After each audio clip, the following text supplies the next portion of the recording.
ओम नमः शिवाय का जाप शूद्र की जुबान से, हे प्रभु क्षमा करना हमारे कानों को जिन्होंने घोर पाप को सुना।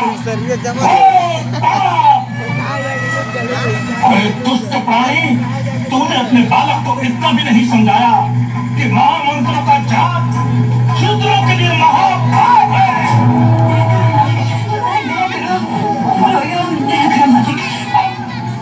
इस बालक के कारण गांव में अकाल पड़ेगा, सूखा पड़ेगा, महामारी फैलेगी, गांव वाले ताही करेंगे। इस शुद्ध बालक ने शिव जी के महामंत्र को दूषित कर दिया, घनघोर पाप किया, और इस गांव को कोई नहीं बचा सकता। क्षमा करो प्रभु, क्षमा करो इस गांव को, रक्षा करो प्रभु, रक्षा करो प्रभु।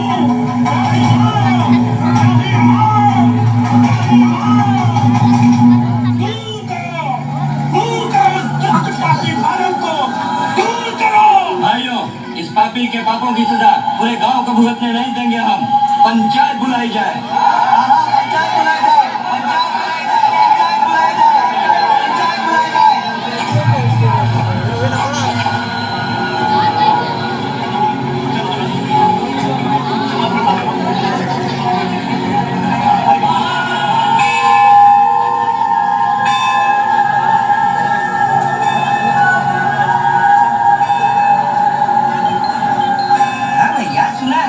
फैसला महाराजे करेंगे। सुना तो है भैया, अब देखो क्या गलत है।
पड़ी है।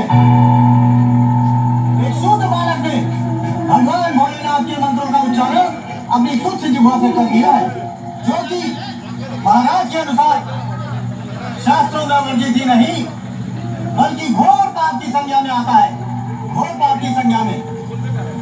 क्योंकि किसी भी शूद्र को मंदिर में प्रवेश करे उनके जाप को सुनने तक का अधिकार नहीं है। और इस नीच बालक ने तो अपनी जिह्वा से मंत्रों का उच्चारण ही कर डाला।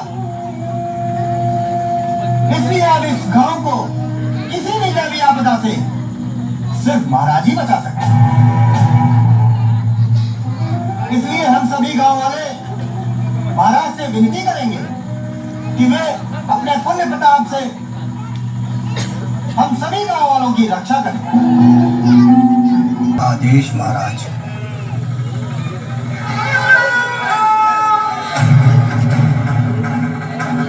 एक करते जो आपकी कहना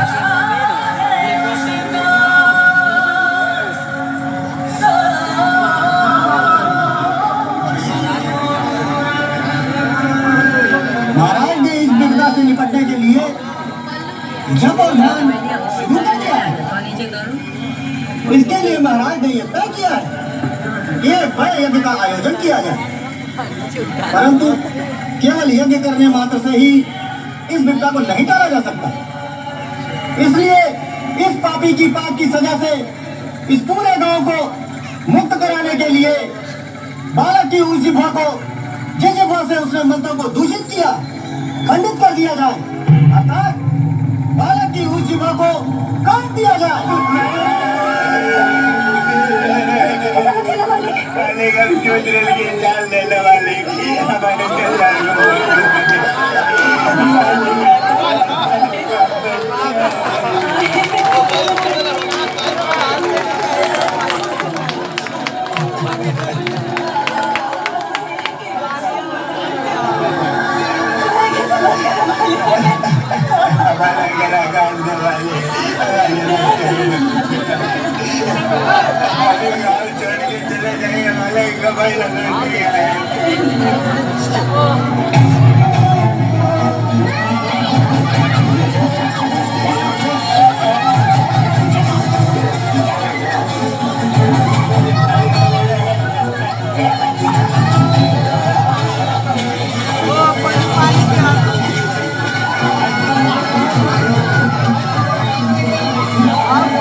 चला